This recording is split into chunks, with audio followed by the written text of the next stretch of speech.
Thank the gentleman for yielding. I would ask unanimous consent to revise and extend my remarks. Without objection.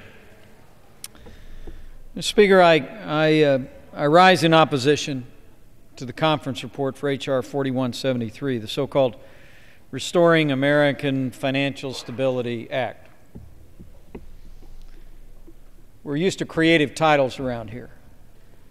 But I got to tell you, during a time of extraordinary economic duress, millions of Americans unemployed, failed economic policies, it is darkly ironic that a bill that will do anything but restore financial stability is named for that purpose.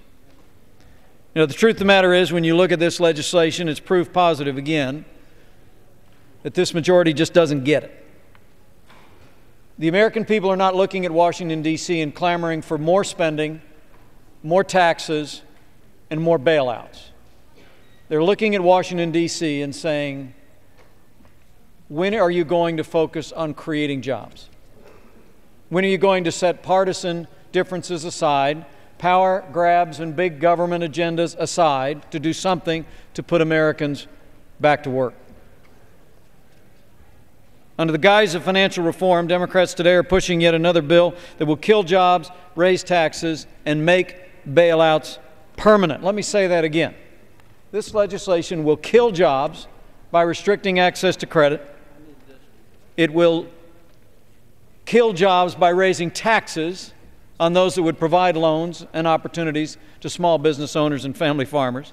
And it makes the bad ideas of the Wall Street bailout permanent. You know, free market economics depends on the careful application of a set of ideals, traditional American ideals and principles. Chief among them is the notion that the freedom to succeed must include the freedom to fail.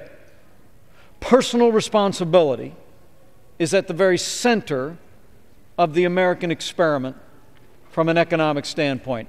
It is that center from which we have become not only the freest, but the most prosperous nation in the history of the world. As my colleagues on the other side of the aisle know, I vigorously opposed the Wall Street bailout because I thought it departed from that fundamental principle of personal responsibility and limited government. And I rise today to vigorously oppose this legislation that takes the bad ideas of the Wall Street bailout and makes them permanent. This legislation codifies the notion of too big to fail, a policy and an approach the American people have roundly rejected. It'll give government bureaucrats more power to pick winners and losers. When a financial firm is failing, the Treasury Secretary and the FDIC will actually have the authority to take taxpayer dollars and decide which creditors to pay back and how and when they'll get paid.